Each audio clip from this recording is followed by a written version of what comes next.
दमोह जिला पंचायत में पदस्थ हरचरण सेन जो कि पंचायतों का ऑडिट करते थे, अपने ही अधीनस्थ मनोज पटेल से उनके द्वारा रिश्वत मांगी गई थी। प्रत्येक पंचायत के हिसाब से उनके द्वारा हिसाब किया जा रहा था। पूर्व में मनोज पटेल 5,000 रुपये दे चुके हैं, ऐसा उनका कहना है। आज उनके द्वारा 4,000 रुपये नकद दिया गया था, जिसके बाद सागर लोकायुक्त के द्वारा ट्रैप आयोजित किया गया और उन्हें रंगे हाथों गिरफ्तार किया गया। सागर लोकायुक्त के द्वारा ये बड़ी कार्रवाई की गई है। जिला पंचायत में इसके पहले भी कई बार कार्रवाई देखने को मिली है। सागर लोकायुक्त की टीम दमोह पहुंची, जिनके द्वारा ट्रैप आयोजित कर दमोह जिला पंचायत में डिस्ट्रिक्ट कोऑर्डिनेटर हरचरण सेन को रंगे हाथों पकड़ा गया है। अब आगे की कार्रवाई लगातार जारी है। पीड़ित का कहना है कि लगातार पंचायत के हिसाब से उनसे पैसा मांगा जा रहा था।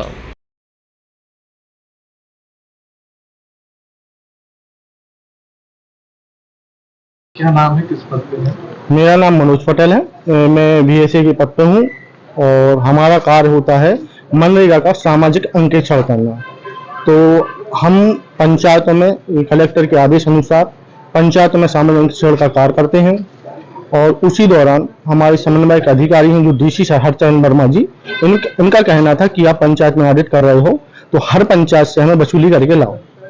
तो हम किस बेस से पैसे मांगे? हम तो किसी बेस से पैसे नहीं मांगते। हमने पहली पंचायत की, कुछ नहीं आया तो इन्होंने हमें नोटिस काट दिया और जो हमारा रिपोर्ट कार्ड होता है इन्हें जमा नहीं किया।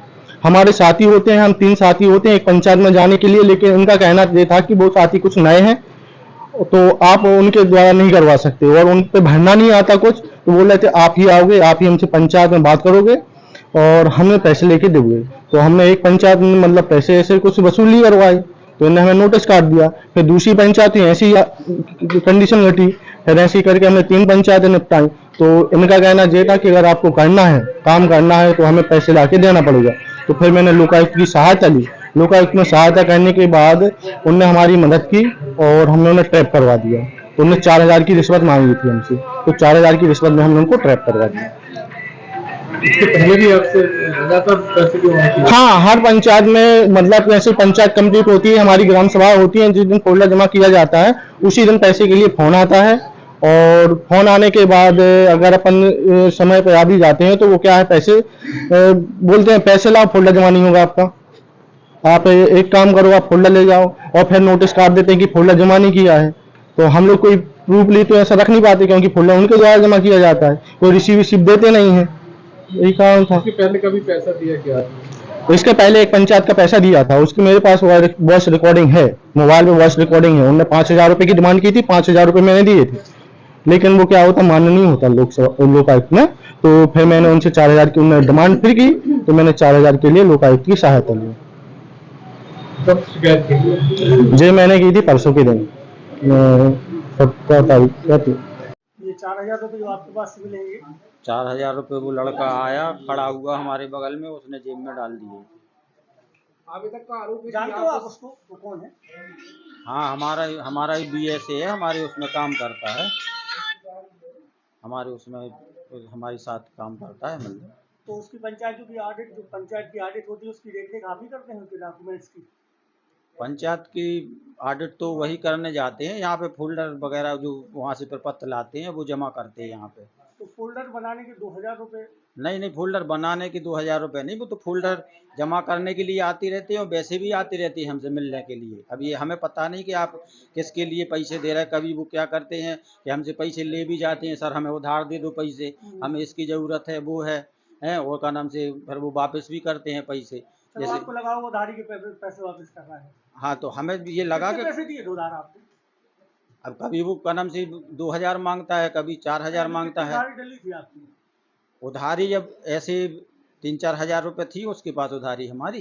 तो अब जैसे मान लो ये लोग बीएसए लोग काम करते हैं, इनको 3-4 महीने का जो है काम मिलता है, तो कभी काम नहीं मिलता तो बोलते सर हमें ज़रूरत है पैसे की, हमें पैसे दे दो। उधारी के पैसे दे रहा है, पूछा नहीं काय के पैसे दे रहे हैं? नहीं, तो अब वो जैसे मान लो आते हैं और दे जाते हैं और उधारी के पैसे। कर्मचारियों को उधारी दे दें? नहीं, कर्मचारियों को उधारी नहीं देते। जो लोग जैसे मान लो फंसे हुए हैं या मान लो वो है तो जैसे 1,000-2,000 रुपये उन्हें चाहिए हैं तो हम उनको। आपके पास इतना पैसा रहता है कि आप लोगों की मदद कर सकें? नहीं, तो इतना 1,500 रुपये की मदद हम जैसे मान लो कर देते हैं उन लोगों की, इतना पैसा नहीं है हमारे पास। लेकिन जैसे जो हमारे साथ काम करते हैं उनको ज़रूरत रहती है कि साहब किराए के लिए नहीं है, पेट्रोल के लिए नहीं है, कि मान लो उनकी गाड़ी खराब हो गई या कुछ हो गया। क्या नाम है आपका?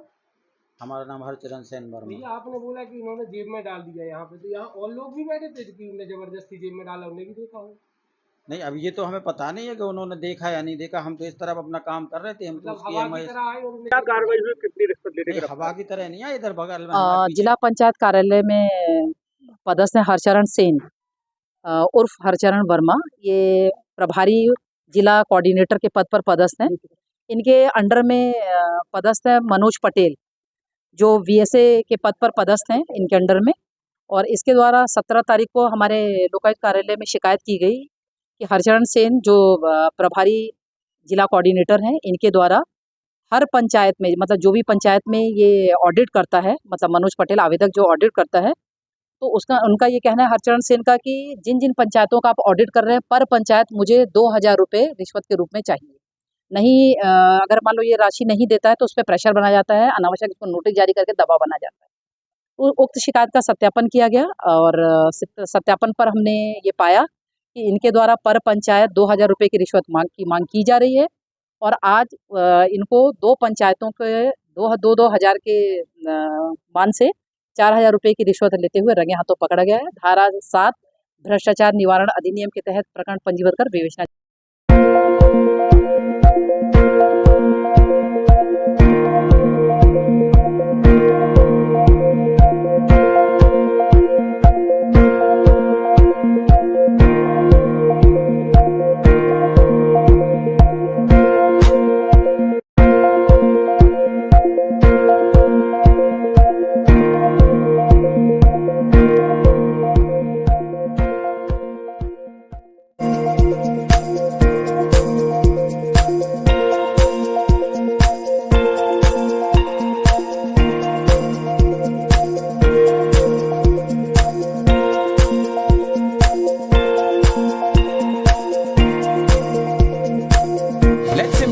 TVS iGo Assist for you.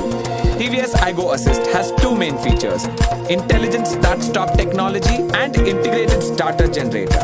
The intelligent start-stop technology is one of the features that makes the scooter more fuel efficient. This system automatically turns off the engine when you are idling.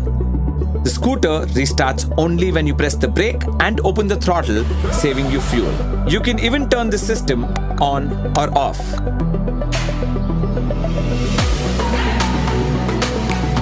The second feature in the TVS iGo Assist is the Integrated Starter Generator or ISG. The ISG motor assists the main engine. It gives the boost when needed by using the electricity stored in the battery, like going up a hill or accelerating quickly. The controller in the ISG is the brain of the system. When you accelerate, it senses that you need more power and it tells the ISG motor to kick in and help the main engine. The ISG also enables the silent start on your TVS Jupiter. The new TVS iGo Assist and Intelligent Start-Stop technology make sure that your TVS Jupiter will always go the extra mile for you.